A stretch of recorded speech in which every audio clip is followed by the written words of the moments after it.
You'll think you're ordering Chinese takeout? But some say Panda Express isn't Chinese food, is it? Huh? How? It's a billion-dollar machine, wrapped in wok smoke and sweet sauce. That orange chicken? More sugar than a donut. Those fresh-looking meals? Veggies are cut in store, but the rest? It's built for speed, with pre-made sauces, and even robotic woks in some kitchens. It looks handcrafted. It's engineered. This isn't about canceling Panda Express. It's about canceling the blindfold. Because once you see how it's made, you might not want to eat it the same way again. It's sweet, it's sticky, it's iconic. But that orange chicken you love, it's basically dessert in disguise. According to Panda Express's own nutrition data, one serving of orange chicken contains 20 grams of sugar. That's nearly 5 teaspoons. More sugar than a Krispy Kreme glazed donut. And that's just one scoop. Stack it with chow mein and broccoli beef, a typical 3-item combo. And you're looking at 37 grams of sugar in one meal. And here's why that matters. The American Heart Association recommends no more than 25 grams of added sugar per day for women, and 36 grams for men.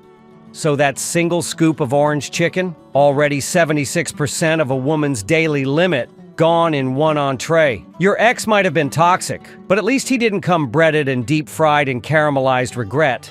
So why so sweet? Because sweetness sells. According to the University of Alabama at Birmingham, diet sugar causes the release of chemicals like dopamine in the brain, which leads to cravings and can trigger a cycle of overconsumption. In other words, it's not just flavor, it's formula. You're not eating to get full, you're eating to get hooked. So if your taste buds feel like they're falling in love, they are, with chemistry. But don't go just yet. The real shortcut? It starts before the wok. That sizzling sound? Yeah, it's not always what it seems. Sure, Panda Express markets a wok-to-plate vibe, chefs tossing food over high flames in full view. But behind the show, some shortcuts are baked in. As shared in a Reddit AMA, former employees say the fan-favorite orange chicken arrives pre-breaded from corporate facilities in Pasadena, straight to the sizzling woks. And with over 110 million pounds sold each year, according to Eater, is anyone really shocked it's not hand-breaded in store? And now even the tossing? It's going robotic. According to food service equipment reports, Panda is rolling out a robotic wok, nicknamed Paw, automating high-volume woks with push-button precision. At Panda Express, speed wins over scratch. And the wok? It's not a tool. It's a stage. You've seen how it's made. Now watch how they sell it. Panda Express didn't just show up in mall food courts, they colonized them. As Forbes explains, Panda's entire growth strategy was built on placing stores in high-foot traffic zones. Think malls, airports, colleges, where people are tired, hungry, and decision-fatigued. Their menu? Small enough to move fast? Standardized enough to feel familiar? Translation? They didn't chase culinary excellence. They chased your wallet while you were looking for socks. And those bright red signs and sizzling open kitchens? They're not ambiance. They're appetite manipulation, darling. Color Psychology 101. Red makes you hungry. Flames make you feel like something's fresh. Early Panda Express locations weren't built for ambiance. They were built to catch you between a sale rack and the food court exit. As Encyclopedia.com notes, the early menus were less inclusive than Panda Inn's, trimmed down, simplified, and made for speed. The food was still prepped on site, but it wasn't about discovery. It was about moving that lunch line like a factory belt. As Encyclopedia.com notes, Panda's early stores offered limited but visually appealing selections to keep lines moving and push customers toward combo orders, the cash cow of fast casual. 3-item combo? That's not a deal. That's mildly organized chaos, engineered to make you feel in control, while they upsell you egg rolls you didn't plan for. Because at Panda Express, you're not ordering food. You're reacting to a system designed to trigger your lizard brain. This isn't traditional Chinese food. This is mall food court warfare, and you're losing. The wok moves fast, But the people behind it burn out faster. Sure, it smells like sesame oil and soy sauce, but according to people who've worked behind the steam bar, the real flavor back there is burnout. One former team member on Indeed called Panda Express the most toxic company they've ever worked for. Not because of the co-workers, they said the crew was great, but the management, all sales, no soul. If your numbers were down, you weren't coached. You were called a disappointment and told to change yourself for Panda. You set me up to fail? Why? NHR, according to them, contacting it was as useful as using chopsticks to scoop soup.